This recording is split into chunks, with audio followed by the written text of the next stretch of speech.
Hey everybody, today we've got a hypothetical 2024 presidential matchup between Stacey Abrams for the Democrats and Kari Lake for the Republicans. This was suggested to me in the comments. Of course it's outlandish, but we're going to try to get into it anyway. So what are we looking at here? Well, both of them are losers when it comes to running for statewide office. Kari Lake in Arizona, Stacey Abrams twice in Georgia. So it's tough to gauge these two when they both could not even win in their own states. And I know there's going to be comments on all sides. I get the argument.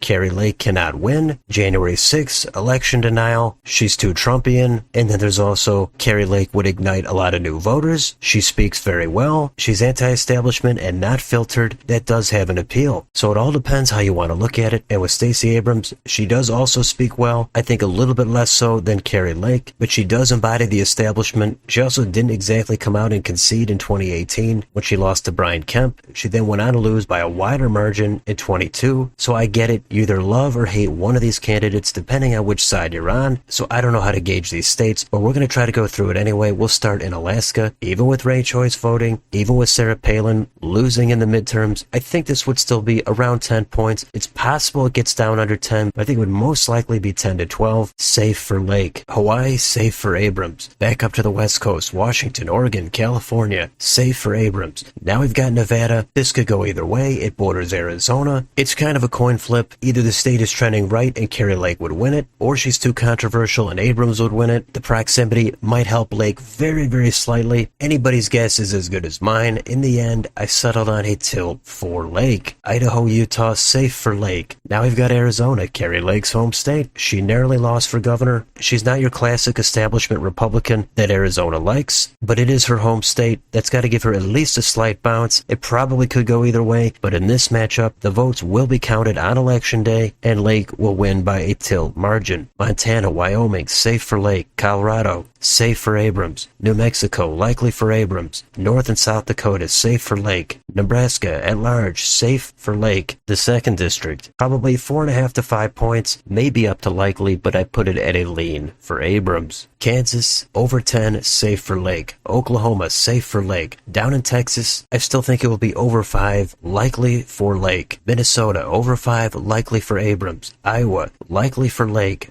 Missouri, Arkansas, Louisiana, safe for Lake. Now we've got Wisconsin. Here's another one where you could flip a coin. I'm sure Lake would get out some low propensity voters. She's going to be hated in Dane and Milwaukee counties. And if you think the suburbs are just going to go for Abrams, she didn't even win in her home state in a blue wave in 2018. And if Georgia is trending left, she lost by a likely margin in 22. So how well does that translate into the suburbs of a state like Wisconsin? Tough to say. But then again, also remember they just re-elected Ron Johnson here. So it's anything goes in Wisconsin. They might want something a little bit newer with some energy. I'm going to give this to Lake by a tilt margin. Illinois, safe for Abrams. Now we've got Michigan. Again, the Rust Belt states are very tough to gauge. The blue-collar voters, they might want to go for somebody like Lake, but it seems a little bit bluer than Wisconsin. Those suburbs there, Abrams would do a little bit better, but I'm not confident in the rating. I am going to give it to Abrams by a tilt margin. Indiana, safe for Lake. Kentucky, Tennessee, Mississippi, Alabama, safe for Lake. Down in Florida, this is going to go to Lake by a likely margin. Now we've got Georgia, Stacey Abrams' home state. Got to give her a little bit of a bounce here, just like Kari Lake in her home state of Arizona. She could not win for governor. She had 2 cracks at it, but for president, she's going to get a bit of a bounce, at least by 1 point. Could be more like 2, 3. Some of you might say 4 or 5, but either way, I'm going to say leans for Abrams. South Carolina, safe for Lake. North Carolina, tough call, but in the end, I settled on a tilt for Lake. Let's jump up to Ohio. This is going to be likely for Lake. West Virginia, safe for Lake. Now we go all the way to the corner. Maine at large, that's going to be likely for Abrams. 1st District, safe for Abrams. 2nd District, high single digits, possibly could even hit 10, but I'll say likely for Lake. Next door, New Hampshire, over 5, likely for Abrams. Now we've got the blue states, Vermont, New York, Massachusetts, Connecticut, Rhode Island, New Jersey, Delaware, Maryland, and Washington, D.C., safe for Abrams. Pennsylvania is the next state. It's similar to Wisconsin and Michigan. It's hard to gauge the turnout with Lake. She might do better in a state like Pennsylvania than in a place like Arizona. In the midterms, Democrats had success here, but then again, they did not have success in 2016. The polls were off. Who knows what would happen? I gave it to Abrams by a tilt margin. Last state, Virginia. This is probably going to be high single digits, likely for Abrams. So there's your final total. That comes out to 276 for Stacey Abrams, 262 for Kari Lake. So I do have Abrams winning this, and I think the main reason is it seems like the safer choice. It has a similar feel to 2016. Hillary Clinton seemed like the safe choice. The polls showed her massively ahead, but there was a lot of red vote out there unaccounted for. So of course you could go down the list of all the issues: immigration, healthcare, abortion, crime, free speech, guns, Ukraine, homelessness. It goes on and on. Some of these issues are going to favor Abrams. Some of them are going to favor Lake. I generally think the Democrat usually does better on economics. They're at least going to signal in the direction of expanding healthcare and not scrapping a social safety net. And on cultural or social issues, I generally think the Republican would do a little bit better. Of course, banning all abortion, that is not one that helps the Republicans. But being pro-America, going after big tech, pointing out identity politics on the left, that I think would help Lake. Now, I know a lot of Democrats will point to January 6th or the 2020 election as being major points that would hurt Lake, and maybe you're right. Maybe it would be a huge deal 4 years later. But maybe voters get fatigued from that and they want to look ahead and see where these candidates stand on current issues. I think most of the media would be behind Abrams. Lake would handle the media as well as she could. I'm sure it would be hostile, and she might be able to win it, but I just don't see it happening right now. She didn't win her home state. I don't know how much national success she would have. At the same time, Abrams, she's lost more times by a wider margin. I have little confidence of her national success as well. I'm sure there'd be smears of fascism and communism on both sides. Yada yada, it's the same story every time. Most of it is going to be a little bit true. A lot of it is going to be exaggerated. You're going to emphasize different things. You're going to downplay other things.